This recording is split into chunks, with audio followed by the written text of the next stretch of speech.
বারাসাত জেলা পুলিশ ও মধ্যমগ্রাম ট্রাফিক গার্ডের পক্ষ থেকে জলছত্র অনুষ্ঠানের আয়োজন করা হলো। উপস্থিত ছিলেন additional SP, DSP, OC traffic. এই অনুষ্ঠানে সিভিক ভলেন্টিয়ার ও ট্রাফিক পুলিশদের দেওয়া হয়েছে সামার কিট এবং ছাতা ও সাধারণ মানুষদের দেওয়া হয়েছে গ্লুকন ডি জল। এছাড়াও এসপি বলেছেন যানজট নিয়ে এবং বারাসাতের যানজট নিয়ে ইলেকশনের পরে তিনি সব রকমের ব্যবস্থা করবেন। সংবাদ মাধ্যমের মুখোমুখি হয়ে পুলিশ আধিকারিকরা ঠিক কি বললেন শোনাবো আপনাদের। যখন আপনি भी रोज সকালে অফিস যাচ্ছেন, 9টার সময় 10টার সময় বেরোচ্ছেন, বাচ্চাগুলো भी স্কুল যাচ্ছে, আপনি লেকিন এক চিজ দেখতে পাচ্ছেন কি ট্রাফিক পার্সোনাল ওনার যে ট্রাফিক পোস্ট আছে দাঁড়িয়ে যেরকম ডিউটি করছে। রৌদ্র তো সবাইকে লাগে, তো টুডে ইজ আ ডে যেখানে আমি একটু অ্যাপ্রিসিয়েট করছি, একটু টোকেন অফ অ্যাপ্রিসিয়েশন আমার যে ট্রাফিক লোক আছেন, ট্রাফিক পার্সোনাল আছেন, ওনার কাজকে আমি অ্যাপ্রিসিয়েট করছি আর ওনাকে জানাচ্ছি কি থ্যাংক ইউ ফর আস, আমার জন্য, আমার পাবলিকের জন্য, বারাসাত জেলা পাবলিক জন্য তো ভালো কাজ করছি।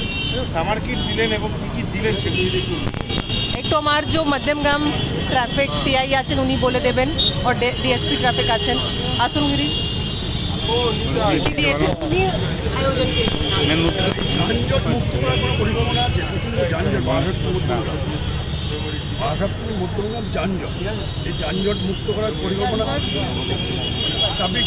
কনজেশন বলছেন আপনি, একটু কিছু সমস্যা হচ্ছে 11 নম্বর রেল গেটে যে কাজ হচ্ছে ওর জন্য ওটা স্লো করছে, রাত্রি কাজ হচ্ছে, গুডস ভেহিকল প্রেশার আমি রাত্রে পার করাতে পারছি না, আমাকে ইভিনিংয়ে করতে হচ্ছে ইয়া সকালে করতে হচ্ছে, তো কিছু কিছু জিনিস আছে আমার প্রায়োরিটি মে টপ প্রায়োরিটি আছে ট্রাফিক ঠিক করার জন্য। এক মাস আর জাস্ট আমার এখন ইলেকশন নিয়ে একটু ব্যস্ত আছি, ইলেকশন পরে আমার কর্মসূচি নাম্বার 1 আছে ট্রাফিক ঠিক করার জন্য। আমার প্রমিস আছে সবাই বারাসাতে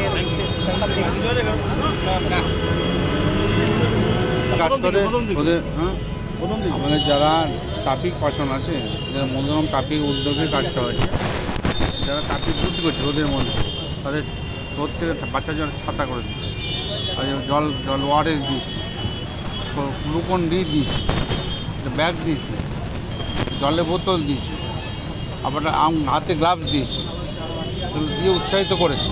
আর আমরা পরবর্তীকালে আরও কিছু দেবো, সুবিধা হয়। এই জন্য যাদের ভালোভাবে ডিউটি করতে হবে, ওদের যে সেবা, আপনার যে সেবা নিয়োজিত হয় সেটা যেন ভালোভাবে করতে পারে এই কামনা করে